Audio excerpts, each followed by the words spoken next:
puns and thinks that they're all wrong. One's American and one is an Aussie. Talking about StarCraft 2 and the esports scene. All right. All right, it's podcast day. Yeah. Sure is. I celebrated podcast day by reading 600 pages of book. Oh, really? Which books?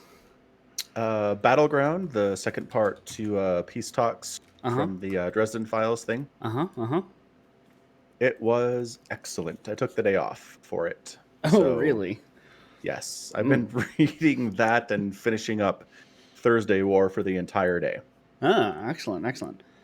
So, which one did day you like well more? spent, I think. Gall. I mean, it's not really fair. Like, I love the Dresden Files. I've got 16 books behind me of Dresden Files. So the characters involved, I care so much more about them than anybody in Thursday War. Although I do really like the people in Thursday War. I think they're really well created and portrayed and really interesting stuff. So while we're talking about Dresden Files, I finished Stormfront, the first one. Oh, you did? Excellent. How did you feel about it? Ooh, I felt like I had read this before, right? Oh, not because of all the cliches? Yes. Yeah. But not like specifically the cliches. Like, okay, so I've mentioned this book series before on the podcast, Anita Blake, Vampire Hunter. Yes. And it felt incredibly like that, right? And the first time I read that, I was like 16, maybe. So I probably didn't know, but I guess that's full of cliches, right? Because it feels very much like Stormfront, right? Well, Stormfront feels like it because it came out 7 years prior. And so when I did a little digging, turns out Dresden wrote Stormfront because he was encouraged to write similarly to Anita Blake. Not just like not make something that's filled with cliches, make something like Anita Blake. Because he had mentioned that he liked this series before. So he in a writing class, the professor or whatever told him to write something that he had liked. And so it's not just kind of similar, it's literally like trying to be it. So with the the mystery aspects and the supernatural in a modern setting kind of stuff. Yeah, okay. Urban fantasy, yeah. Oh, that's what it's called, right? Yeah. Urban fantasy. Yeah. Yeah. That makes sense. Yeah, and so I was very keen because I like the first 9 Anita Blake books. You don't have to ever read past them, but they exist. Good to know. So that's what I did the last couple days. Excellent. I don't know. I'll just go over Battleground real quick because I really liked it a lot. Peace Talks, I felt was an introduction to the story. It was missing a lot of characters that I expected to see in this one. And then Battleground is like, hey, remember everybody you wanted to see in Peace Talks? They're all here. And I was like, oh, good. I was worried about every single one of them. So they all totally show up and they do awesome things and things that make me happy and make me sad and make me feel things. And Dresden Files make me feel things is what I'm trying to say. Okay. Anyway, it was great. I thought I can see why it took him so long to get this thing done because it is massive and sprawling and has so many intersecting storylines and things that are happening. And he's making callbacks to stuff from like 5 books ago. And it must have just taken forever to map out and actually construct. So the fact that he also did get divorced, did move. A lot of stuff happened in between the last books, but it makes sense why it took so long. And I think it was totally worth the wait. I think Battleground is fantastic. The fact that it's in 2 pieces. What's crazy is you almost don't even need Peace Talks. Yeah. Like if somebody was like, okay, I've read up to this. Should I get Peace Talks in Battleground? I might be like, honestly, just get Battleground. Really? Like it does a great job kind of recapping everything that happened in the first one in Peace Talks. Nothing super consequential happened in Peace Talks. Okay. Anyway, so if you're thinking about it, that might be something to well, I mean, I gotta consider. I gotta get through the other 14 books I haven't read yet. So.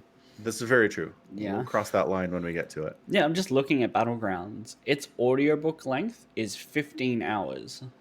Yes. I read it in about 3. I'm just 4. comparing that to Stormfront, which I just read, which has an audio length of 8 hours. Yes. So it's his early books are definitely shorter for sure. Yeah. Yep. And he's world building, right? Mm-hmm. He doesn't have his 37 characters in Battleground yet. Mm-hmm. He's basically alone. I mean, we know what does he even introduce us to in the first book? We know Butters, right? Butters exists? No. Oh my gosh, Butters isn't even in there. I can only assume he's a big South Park fan. No, okay. Maybe. We know Mac, who owns like a bar but doesn't actually say anything more than and owns a car. The pub. Yeah. Right. We know Murph. Yep. Yeah. We know Toot. You know her partner, Rollins? Oh, I don't think that was his name. Her partner. I don't know. Her partner, though. We older guy. We haven't met a partner who's like a big fat Yeah. dude who's actually like super smart though. Yeah. Or at least Dresden claims. It's not Rollins. Anyway. No. Yeah. Toot Toot's in book 1. I forgot Toot Toot was that old. Toot Toot's the greatest. I love him so much. Okay. We meet the Skull, whose name is Bob. Bob the Skull. Yep. Love Bob the Skull. Bob and Toot Toot missing from Peace Talks are the two characters that made me freak out the most. Okay. Oh, okay. I love them both. I like Bob. Bob's great. Toot Toot's a little... Bob is... In the first book, he's just like there, and he's like, I like pizza. I mean, he doesn't change. Okay. Spoiler alert. He's still defined for his abiding love of pizza. Okay. But the whole relationship of Dresden gives him pizza and then he does stuff for Dresden is basically how it stays. Spoiler alert. Okay. That's Toot Toot in a nutshell. Mm-hmm. But yeah, Bob's fantastic. I love that he's into pornography for some reason, even though he's like an intelligence that lives in his skull. Right, yeah. He just like, wants to get a boner. Yeah. But he can't. He doesn't even have a body. Like, what is he? I don't understand. But he's clearly like, because Dresden lets him out every now and then, and he's able to influence things, right? When he's not in the skull. So clearly he gets something going. Well, right? I guess, does he possess Mister in the first book? No. Okay, that happens later. Thanks. I was sorry. I have no chronology in my head at all. But have you seen him possess any like bodies? No, but every time Dresden's mentioned him, like, oh, last time I let you out, there was that orgy on the campus of this college. It's like, clearly he's involved somehow. No? I don't know. I don't remember. Oh, sure you don't. Anywho, yeah, Battleground is just like massive threat level Omega, everyone help, and it's just like this. It's a giant. It's very Avengers. Okay. Like more than once, I was struck by how Endgame it is. Right. Which I think it's easier to do it in a book because you have 16 hours of audio, right? You have way more space than they had to do both Infinity War and Endgame. Yeah. So he has more time to devote to each of his characters. Nobody feels just shoved in there because they have to be there, right? Like a couple of the characters in Endgame are like, wait, why are you? Oh, well, I guess you're kind of part of the story. Who? Name one. Like the Wasp? You mean the person who deals with quantum mechanics and the entire way the time travel was? I'm not saying she sucks. No, I'm saying she shows up for 36 seconds and is never seen again. She's entirely pertinent to the movie, though. She just hangs out with Scott and does everything that Scott does. And she shows up for the big female empowerment moment. Oh, actually, that's literally it. Technically, she shows up for 30 seconds because she got undusted. Yeah. Right, so it's hard to argue that she should have been in the movie more if she was more important when she was dead the entire movie. I mean, the entire movie. Yes, the entire movie. Look, okay, but that's the other problem is what percentage of the movie is the battle, right? I don't know. It's most of it's time travel shenanigans and talking about quantum mechanics. Time heist, quantum mechanics, children. Yeah. And then the battle is like the last 40 minutes is what I would argue. Or at least the battle starts at the last 40 minutes, and then there's like epilogue in the last 20, right? Yep. And so Battleground is literally the whole thing. You hit the ground running. It is battle the whole time. Mm-hmm. So yes, you have more time to devote to people. Whereas Endgame, during the battle, they had 40 minutes to devote to everybody who's ever been in an Avengers film, right? Yeah, that's fair. But I just assumed that with all battles, you can't always follow every character all the time, right? I mean, it would be great if they released just 2 hours of everyone's perspectives for the 100% of that movie. That would be fun, but I don't know, once. Like, it would be fun once, and then nobody would care. Because obviously you want to cut that down, make it palatable. Mm-hmm. And yeah, I mean, what's palatable for a book is different from what's palatable for a movie. Yeah. Yeah. Anyway, excellent. Okay, tell me this. How beaten up is Dresden at the end of Stormfront? Let's see. He's shot in the hip. He's got a concussion. At some point, he had like acid sprayed all over him, so he's kind of like got some rough holes in him. Pretty scraped up. He's like handcuffed to a balcony in a burning building, right? Like it's not good for him.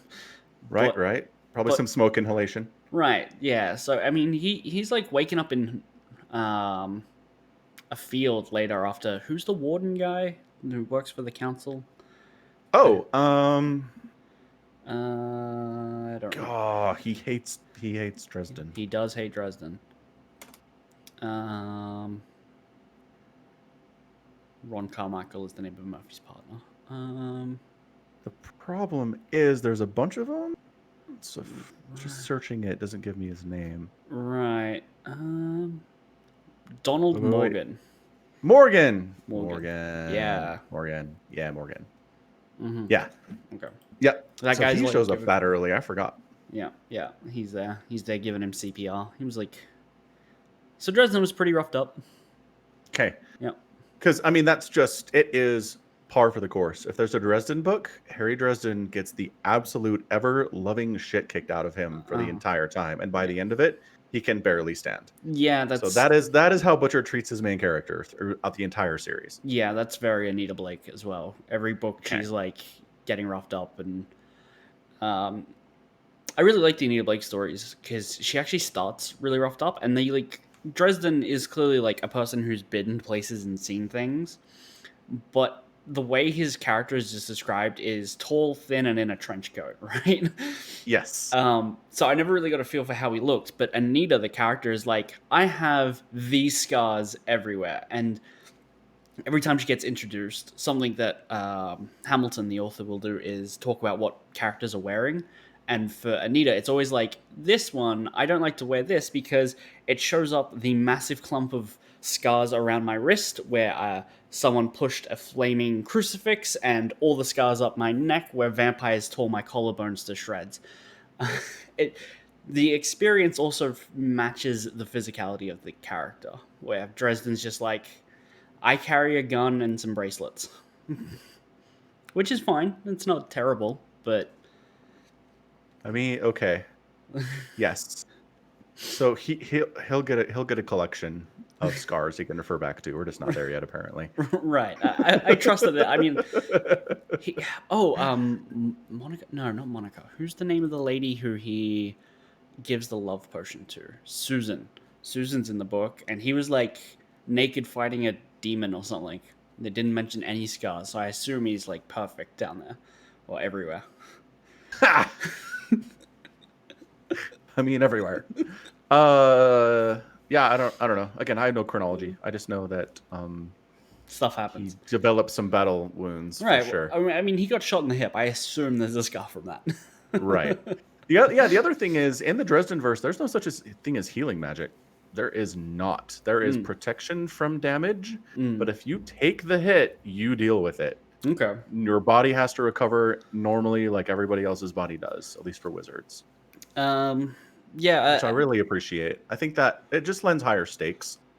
Sure. I don't know. It's just, if there's a cleric standing over there who can bless you and then you're good in 4 seconds, like who cares what battle damage you take, honestly? Right. Yeah. Anita Blake's one doesn't have a lot of healing magic. It is there, but it's usually an innate ability. Like vampires can heal by not by explicitly drinking blood, but like they can't just go suck on someone and be better in 5 seconds. But they need their energy to live, and without that, Yeah. through that they heal. Or werewolves are resistant to non-silvered attacks, so they heal those very quickly. Right. It's Right. not a lot of like I just heal you because I know magic. It's not a lot. Not a lot Yes. of that going on.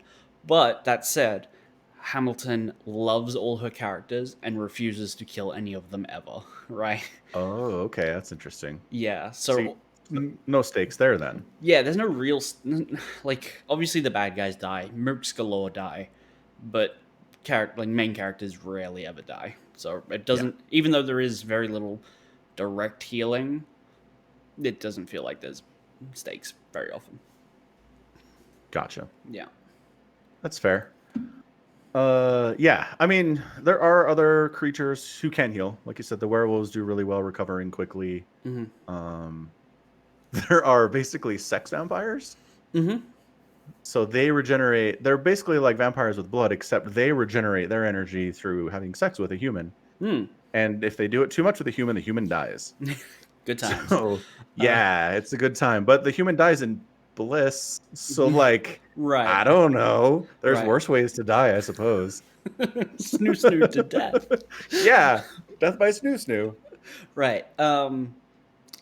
That's actually one of the things I like most about Anita Blake's world build is the vampires have like kind of like bloodlines. Vampires that become more powerful become master vampires and so on and so forth. But when they turn Yeah. another person, their powers are likely influenced from the person who turned them. And so one of the main characters, Jean-Claude, a 300-something-year-old vampire from France, he's all into like his bloodline is related to sex, and so he owns a nightclub. And when his master in the first book tells him, no, you can't feed, I'm punishing you. No drinking from people. You're going to starve for a while until you learn some respect or whatever.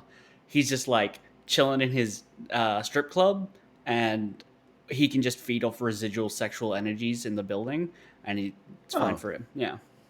Okay. It's very detailed like that. I like that about it. Magic systems that way. Yeah.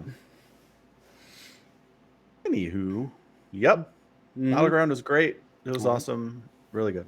I can't wait to get to it. I have started what's it called? Full Moon. Full Moon. Yeah, that's a good one.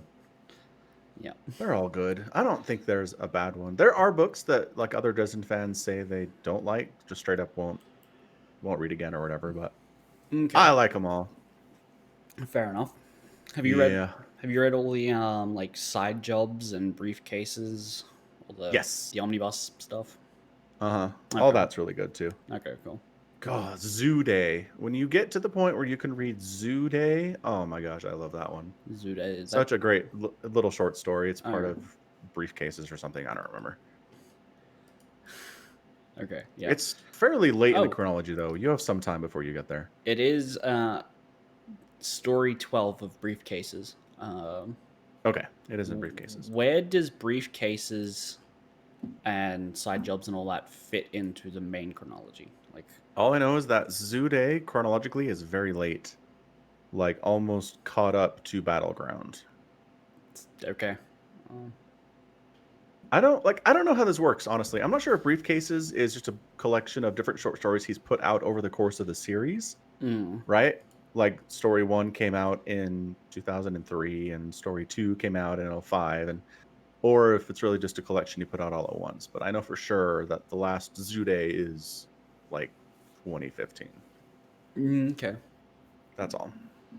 Right. Anywho, yeah. Zoo Day was set after Skin Game, so that makes it easy.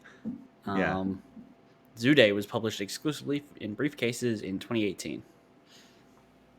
Okay. So yeah, 2018. So that's like, yes. Yeah, set after Skin Game. Set between Cold Days and Skin Game. Okay, that makes it easy. I just need to refer to this when I intend to read these. Cool. It's in the plan. Yeah, the nice thing about the Dresden Files is they're not all 400 pages like Battlegrounds is. You can get through them pretty quick. Right. Fair enough. Awesome. That's All good. right. So recommended by Falcon. Thursday War. I finished that one. Yeah. Where does Thursday War end? Remind me.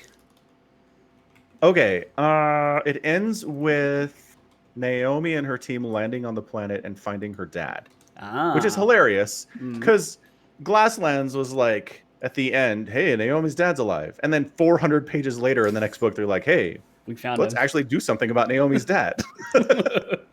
Yeah, because Thursday Wars is all like, Phillips is missing on the Sanghelios planet, right? Yeah, we've got a Sangheli prisoner that we're going to let wander around and explore the ruins of this, of Onyx. Good for us. Yeah. Yeah, there's a lot of dumb in this book. Kind of. And there's a lot of smart. To be fair, the dumb does get punished, right? So it's not just like, dumb happens, live with it. It's like, oh, no, this person probably just goes missing. Right. By order of head of state, you know? Yeah. Well, I mean, what's her face? Head of their CIA wanders in and is like, you're fired. And she's like, what? Yeah. I made a mistake. It's like, what job did you think you had, woman? You don't get to make mistakes and stick around. What is wrong with you? This is Oni. Come on. You don't get to work in the black ops section of the government and just lose a prisoner and keep your job. Yeah. Ridiculous. She's dumb. Yeah. Yeah. I mean, honestly, like, that bothered me so much. Even when they first were doing it, I'm like, you're okay. So it's one thing to give the prisoner yard time. Like, I get that. You shouldn't keep them in their cell all day. That sucks. But like, put up a fence. Don't let them explore the poorly understood Forerunner ruins that have active technology. You just don't know what it does. Come on. Who could not see that coming? The people there, apparently. Apparently, everybody in charge of that station, none of them asked the question. Is this a good idea? Are we sure this is... It was not. It was a bad idea. Yeah, we'll just give him a, explosive straitjacket. It'll be fine. Yeah. Which, whatever. Yeah, and not understanding that I can't remember their names. The floating gas bags, the Huragox. Hungara. Huragox. Huh? The Huragox. Huragox, yeah. Or the like, not understanding that their prime directive is that no Forerunner technology be destroyed or damaged. Right. That is their overriding directive. That's everything they do is informed based upon that goal. So what do we do? If you understand that about them, then no, he doesn't make a good bodyguard. He's a bad bodyguard. Yeah. It's true. Yeah. So that was annoying, but it's really well written. I think it flows extremely well. It was very interesting. I mean, I do love the extreme efforts we're going through to personify the Sangheli. Because, I mean, Halo 3 did that with the Arbiter to the point where, like, okay, so the Arbiter is a thinking, feeling he's a person. Humanoid who can make his own decisions, and he's as smart as a person is, and right? He's not just a monster, an unthinking, unfeeling monster. Yeah. Right. And so they just took it to the logical conclusion here, where it's like, well, guess what? All Sangheli are the same way. They're all people. But they consider us cockroaches and want to murder all of us. So we have to shut them down, unfortunately. Right. It's like, hey, we're going to humanize the aliens. Here's 6 games where you murder them for the entire time. We still need that reason to to exist. Yeah. Well, I mean, it's not... it wasn't hard to come up with a reason for the hatred to exist. Like, they literally do see humanity as bugs and cockroaches, and they will expand and fill the known universe if you let them. Right. I mean, it's the Matrix, right? It's a viewpoint that's been put out there more than once. So it's nothing personal. Like, it's not like they hate humanity just because they're humans. It's like they will take over because they're humans. Because they're humans. So and they like having babies way more than we do. Yeah. Man, how in the world do their keeps work, right? Like, nobody knows who their dad is, right? But they know who their mother is. Right. Clearly they know who's banging their mother, though. Because Vel, sleeps with his wife. Right? He's away a lot, right? And he is, but there's like they're fighting in the wars. Right, but it's like the start of the first book, I think, right? Before the before all the stuff happens, right? Before he like goes disappearing or sets out to seek the servants of abiding truth. He's like hanging out with his wife, and he's just like, "Well, my kids don't know who I am, but all these kids know who their mother is." Yeah. So you're saying they should be able to figure it out. Yeah. I mean, it sure seems like in the epilogue, the baby Sung Healy of Jewel and Rhea, whatever her name is, like he knew. No. Doesn't he say he has? Is he just avenging his mom, or is he avenging his dad too? He's like, I think he mentions his dad, right? Yeah. But he's explicitly like, I'm avenging Mama here, right? Okay. And then I'll inscribe her story on the battle history wall or something, right? Like a true warrior. Yeah. I'd like to point out, I don't think she's dead. You know if she is or not, but I'm just saying, anytime it's like, oh no, the ship is going down, there's no way we survive, and then you cut away, it's like, oh, come on. We know these tricks. Show me a dead body or I don't believe it. She already survived one crash already. Give me a break. She's good at this. That's true. I'm going to tell you right now, she's dead. I'm only spoiling it because she's never mentioned ever again in the next book. Oh my gosh! Right? They never finish it up. Right. Holy crap! It's like Lucy, the Spartan who could talk, couldn't talk, and then isn't in the rest of the books. Right. Yeah. They just never touch on it again. Yeah. Okay. Well, excellent. Because it's totally set up as like it's certain death, but we're not going to follow it through to the logical conclusion and let you come to your own decisions as to what happened, which generally is shorthand for she survives. Well, I felt like it was pretty definitive when they... yes, they tried. Right. She's there with Fours, and she knew that Fours, he's like, we'll survive this. And she's like, I know that you're lying. Mm-hmm. Right. So, I mean, she knows what's up. I think... not that she's an experienced, ship flyer or anything. She doesn't know anything about this. Right. I feel like when I think they described the ship's plasma cores detonating, that it was, pretty solid she was gone. That's usually a good sign. Yeah. Yeah, she's pretty dead. Yeah. Okay. Good. Well, I'm glad she's dead because I would have honestly been annoyed if it's like she crash landed on a planet, right? And she's fine, or I don't know, she lost a leg or something. Barely an inconvenience. Right? Yeah, super easy. Yeah, no, that's fair. That's fair.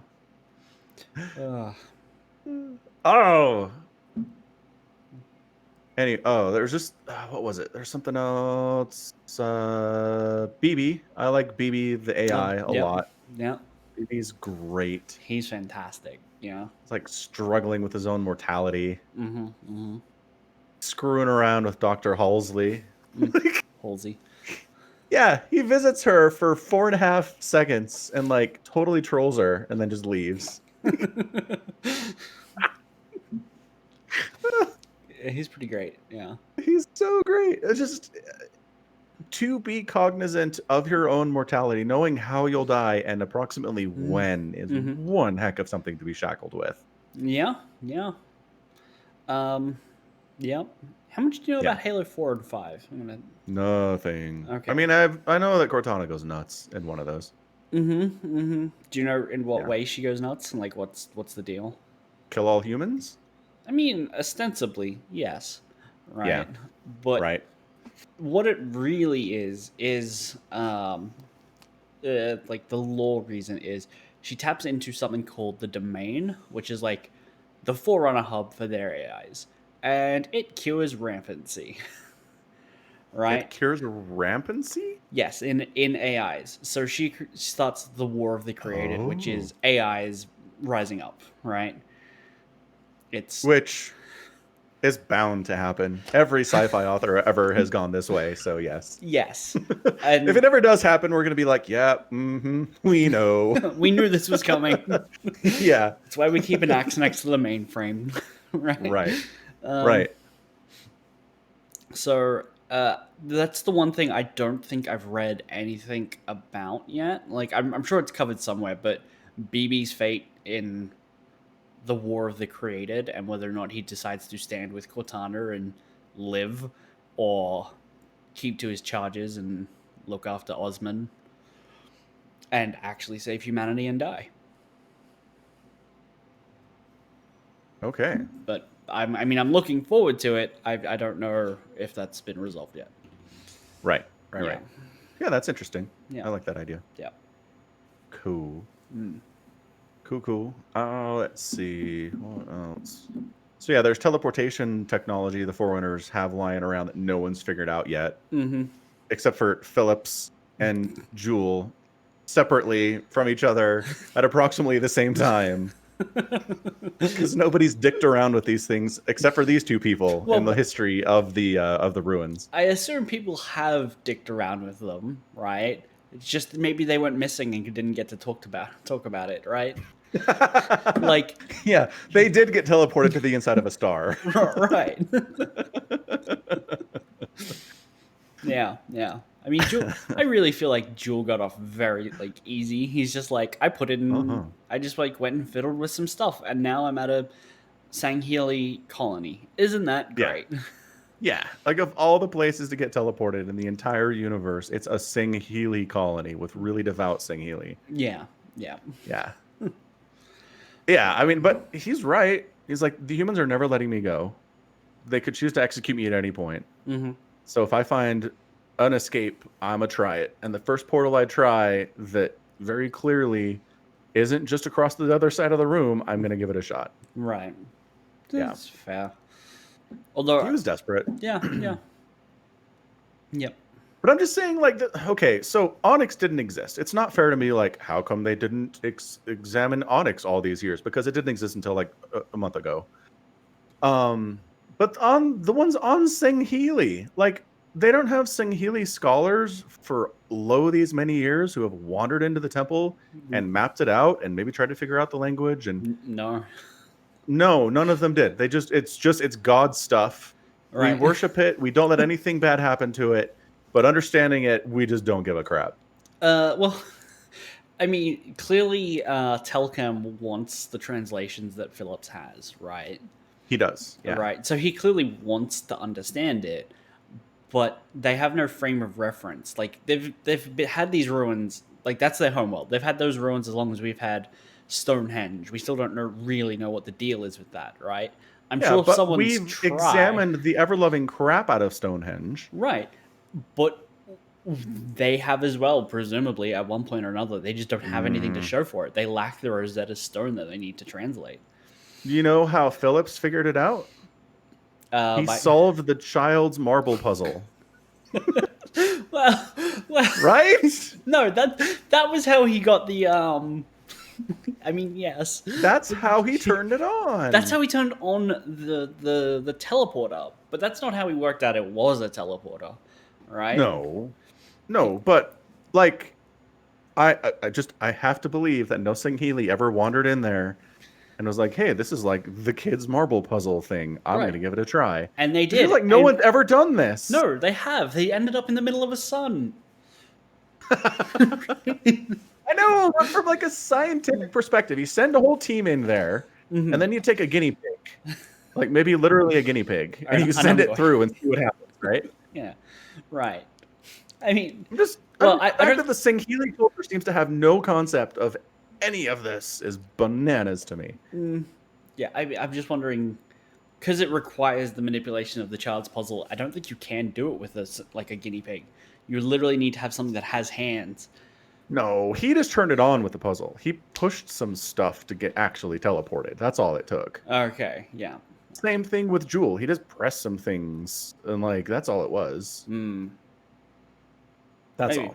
Maybe. Well, I mean, we are told that Phyllis is incredibly smart when it comes to those puzzles.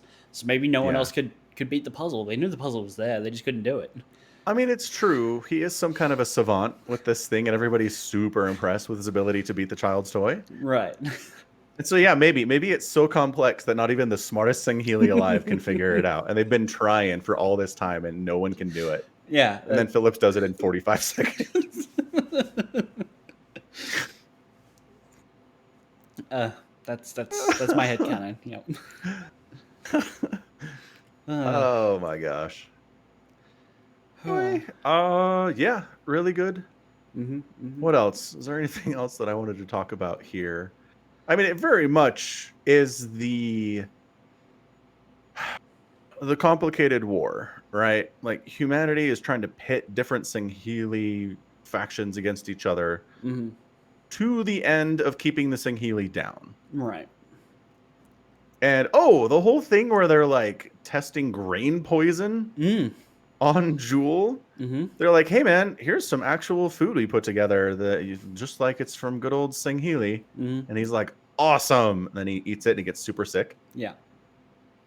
And I didn't figure it out. I was just like, oh, that's weird. But it's like, no, we're totally doing poison grain stuff. We can absolutely kill all the Singhili. It'll be great. Genocide's the best. Yeah, they can absolutely do that. Yeah, they just haven't decided to pull the trigger yet. Yeah. Yeah. Yeah. Like, yeah, I mean, that's an interesting thing. Like the Singhili, like to a Singhili, are like all very interested in wiping out all humans. And I don't know what you do with that. I mean, not all of them, right? Like the Arbiter's fine with this. That's what I'm saying. Yeah, 99%. Right. 99.9999999%. Right. I mean, yeah, it's kind of like, I don't even know how to compare it to anything. Well, I'm trying to think, like, is there a better way to do this? What if you were like, hey guys, we'll help you defeat the brutes? I don't know if that's any morally better, though. Like, you probably gain the trust of the Singhili, but then you're wiping out the brutes. Like, Can we stave off genocide with genocide? Yeah, exactly. Can we avoid killing all the Singhili by killing all the brutes? Because it sure seems like the brutes don't give a crap. I've never heard like any propaganda from the brutes that's like all humans must die. It's just a freaking Singhili. Well, I mean, I don't know. It's really positioned as though the Singhili are the only ones with a even remotely centralized society. Next being like the Kigya, right? Yeah, they get totally. they get around, but there's no like central authority to answer to for them, right? Like, that's actually a big plot point in the third book, so you'll get to that. But, yeah, no, they go over that in the second book a lot. There is no central authority. It's all warring factions, and that's what it's always been. Right, but the Singhili are still the most unified, and that's usually a unification through hatred of humans. Yeah. Yeah. Well, but I mean, prior to discovering humans existed, I mean, what were they united behind? It just seems like just war. Like whoever's around, let's go to war with them. Whoever's nearest, Yeah, because I mean, it seems like yes, the brutes don't have any kind of unified society. The Jian, what are they? Jian? Jirillahane, the brutes. No, the snipers. Oh, the Kigya, yeah. Kig, K-I-G. Kigya. Kig, yeah. Yeah, I mean, that's only in this book about 100 times, and I still don't know how to say it. Yeah, that's fine. The Kigya. Like, it seems like they're more mercenaries. Like, they're more into selling stuff than anything else. They're pirates, yeah. Yeah. They're 100% pirates, yes. Yeah, they totally steal ships and raid stuff and sell it back to you. Yeah. Anyway. Yeah, so the Covenant brings all these races together into this giant cleansing force that just murders everybody else. But yeah, once it's gone, it's really only the Singhili who are naturally warlike.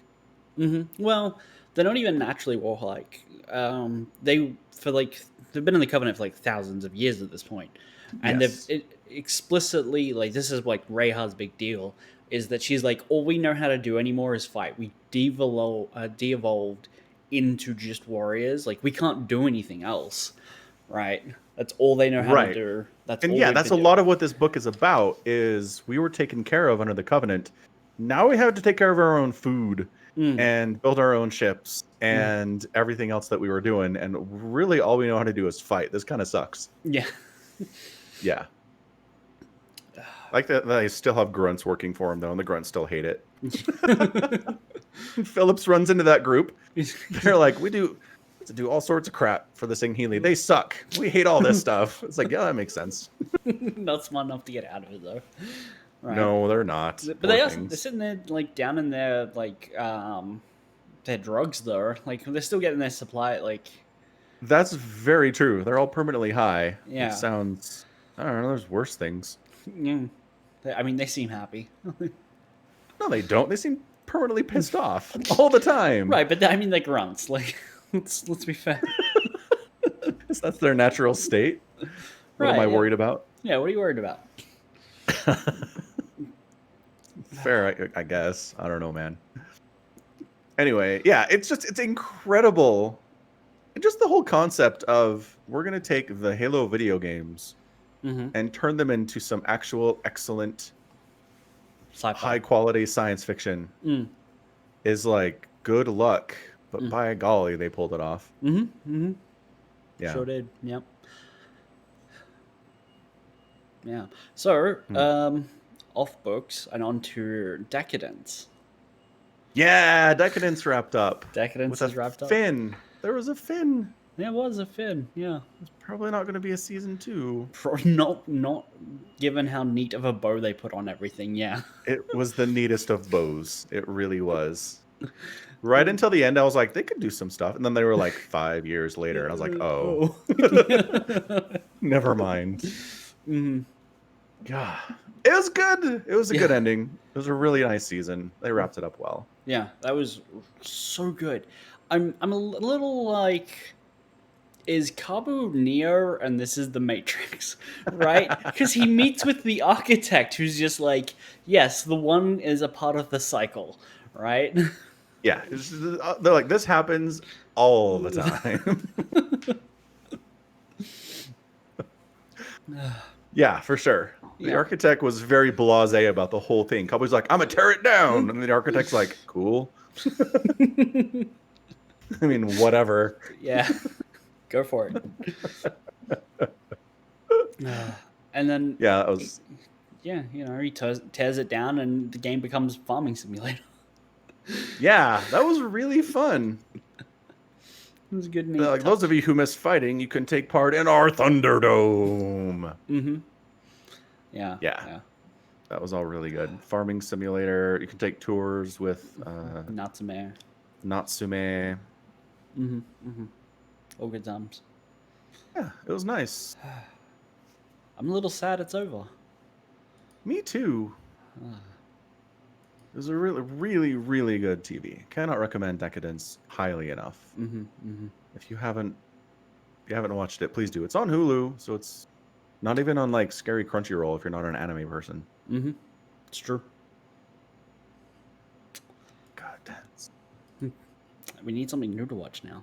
Like, I know we do. what's the next anime to watch? No. Think. I don't know. We'll have to figure something out. Yeah, we'll have a look. Yeah. It's been a pretty good year for anime. I thought It Invaded was really good. Yeah, The current season of Fire Force is really good. yeah, can't wait to get back to that. One day. I think it's. Is it finished? I don't know. I haven't seen it show up in like the new episodes out now. There It's is. still an episode behind. I'm probably like 6. There is a new show coming out that looks like it might be interesting. I don't know. It's got a weird name. Magatsu Wohite Zust. Yes, of course. Yeah, I don't know. Only the trailer's out, and I like the description is like it's like action fantasy. I don't know. It's hard to describe, but I don't want to watch the trailer because I'm like, it looks interesting, but I don't want to spoil myself. That's fair. Yeah. We can give it a shot. Sure. Copenhagen DOS also says Robotech. Never heard of it. Me neither. Let's have a look. Isn't Robotech old? I think Robotech's an old anime. Yes. 80s, 1985. like 85, man. Yeah. Well, it's 80s anime. It's not even like 90s anime. It's 80s anime. Mm-hmm. Yeah. Thanks, Grandpa. Maybe we'll look at that later. When Haagen-Dazs is younger than us by like forever, what are you recommending 80s anime for? You weren't even alive for that. It's true. Although I do have a coworker who likes it a lot, and it's only one season. 3 seasons. What are you on about? Uh 3 seasons and movies. oh. TV series. Oh, okay. So the okay. So it says number of seasons 1, number of episodes 85. Okay. Your concept of what a season is a little bit different from mine. Right. Wikipedia, who was ever talking about this. Mm-hmm. Okay, that's fair. Yeah, and then there's actually 6 games you can play. 5 games and like a tabletop RPG by the looks of it. Have you played the tabletop RPG Copenhagen DOS? Also, again, I'd like to reiterate, you were not alive when Robotech was airing on TV. So I don't know how it's your whole childhood. Unless maybe it aired in the US and like forever late. It aired on Australia in 86 to 88 and in 95. Fair enough. Okay, so there was a show that was recommended to us a while ago called Made in Abyss. Did you watch that? Nope. Okay. You should watch that. Made in Abyss. Okay. Yes. Because there's a new movie coming out in it's actually coming out in theaters here in like 8 days. And I need to know if it fits chronology. Because I know there are other movies. Oh, Made in Abyss is on Prime. How easy. Easy There you peasy go. for me. There you go. Watch that. Okay, what am I? Season? So for me, When you mean shows breaks and getting more seasons. Log Horizon has an season. holy crap, Log Horizon. Yeah. That's fine. No. The Boys continues to be insane. Just what? 13 episodes. My fault, not 12. How dare you? Yeah. Should be. Yeah. Nuts to raise the bar for insanity. There's only terrifies me. Which one's that? He's the superhero or Superman analog. Oh, okay. Okay. Evil Superman. Yeah, evil Superman. Like the best character on the show because he's evil Superman. Right. He's evil Superman. But not as, and also kind of dumb. We've talked about this. Yeah, I remember that guy. Yeah. Okay. But basically, some of the other superheroes are kind of like, he's too dangerous. We need to take him down. He's he's specifically threatened our loved ones, for example, or he's just insane. Right. Okay. So they are now part of a plot to get rid of him, which I'm curious to see what they come up with, because as far as I know, there is no kryptonite in this world. Right. Like, if you're going to take down Superman, the answer is kryptonite. Can he be poisoned? Like, can he ingest poison and die? Yeah, I don't know. Okay. I imagine maybe there will be some conversations later about that. Okay. I am curious. I'm curious to know what that is. Because it always felt like the initial conceit of the show was to take down Homelander, but it's just a bunch of people doing it. And I was always like, all right, guys, look. This plan of yours, I understand you're real mad at Homelander and what he's done to you personally, but I mean, you're just mooks. Right. But the fact that there are other supers involved now is like, okay, all right, now maybe this has a chance of succeeding. Kind of like how in World War II, there were a lot of plots to take down Hitler, but not until his personal staff got involved. It was like, okay, this is real now. Okay. That happened. Right. Yeah. No. Yeah. Yep.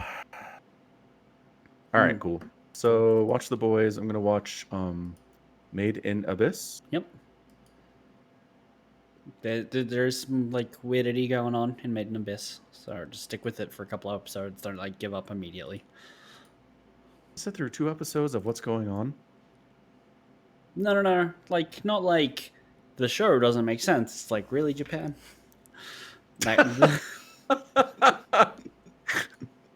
Okay, it's a very what is going on Japan moment. I see how it is. Yeah, that's fair. Okay. It's very fair. Yeah. So we're missing the debate, Samicron. It started right when we started our podcast. We're competing with the U.S. presidential debate, the first one. We will not get any ratings for this. I feel like we don't actually have a shot to compete with the U.S. presidential debates, which I did not even know was on. No, you're probably right. How is the debate scored? Has anyone started boxing? Not that I just kind of had it over on the other screen, and nobody's actually punched anybody yet. Mm. But they are keeping them pretty separated. I really think it has to come down to a challenge is made, and then the other one accepts it, and then at a later time, it's set up officially that they're going to fight. Is either one of them wearing a glove that they can take off and then slap the other one with? Oh my gosh, that would be so good. That would be so good. But again, they're far away. They were very smart about this. They're like, we're going to keep them at a distance to where they can't close that distance without some like Secret Service agents being like, hey, no, squirting water on them. Bad kitty. Bad presidential candidates. Oh. Yeah. So where is this viewable? It's on YouTube. It's being streamed on YouTube for the most part. Okay. If you go to YouTube, I'm sure it'll be recommended. Oh, yeah. For you. Well, no, I had to search for it. It wasn't recommended. Really? Okay. Yeah. ABC, C-SPAN, CBS, Fox, NBC, PBS, and like everybody's got it. 7 News Australia. There you go. 7 News Australia. Yep.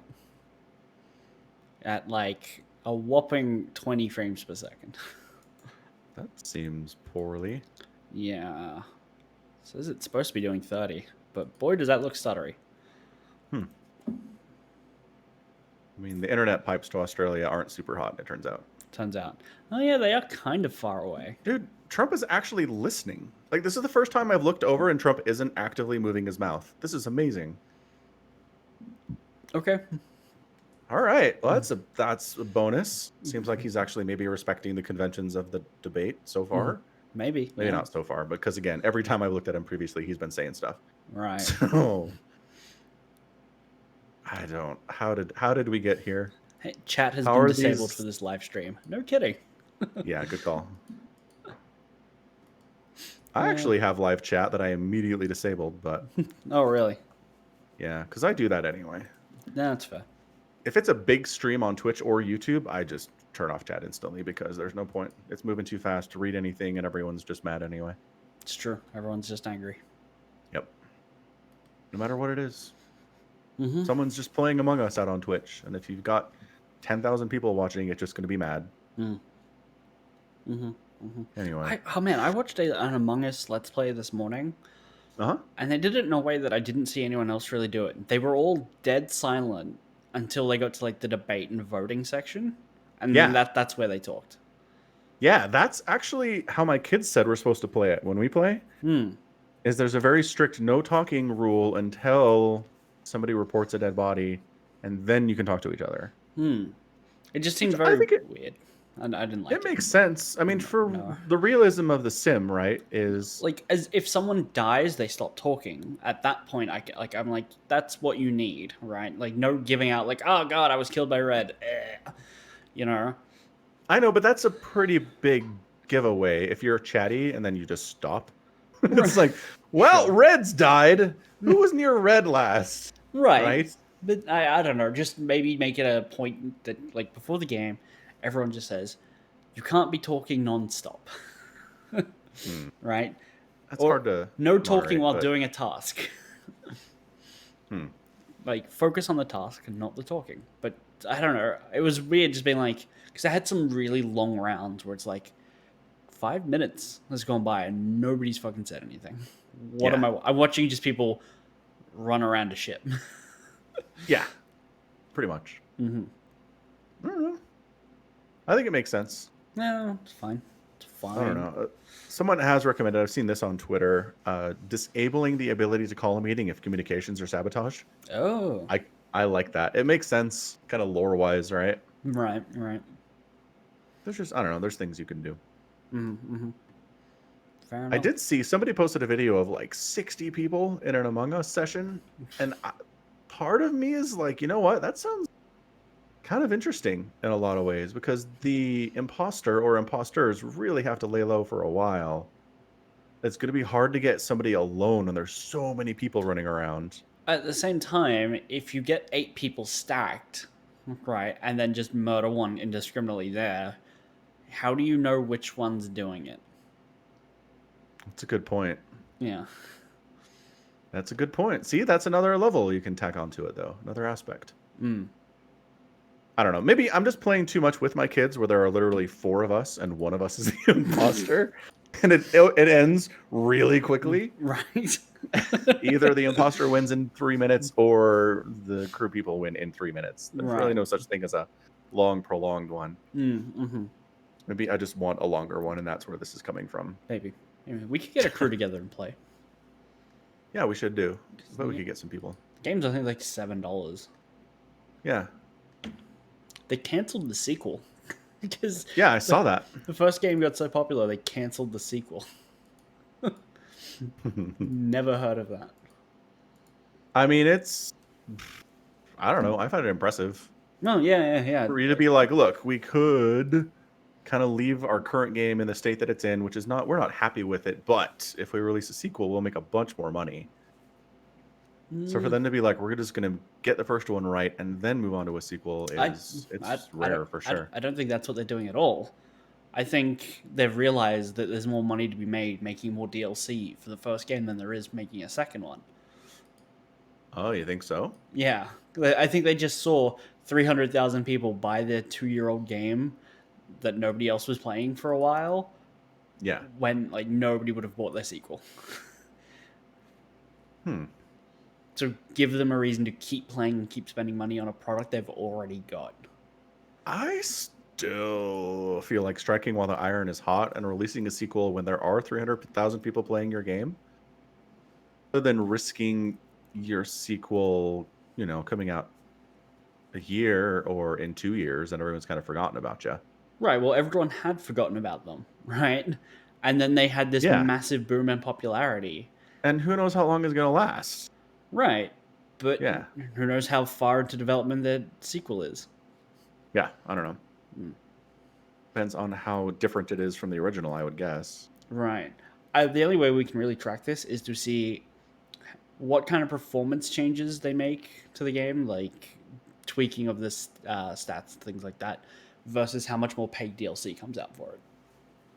Because if they just think there's more money to be made, they'll we'll do some bug fixes and rotate in some new maps or whatever, but here's hats you can buy. Right? That'll tell us what they're thinking.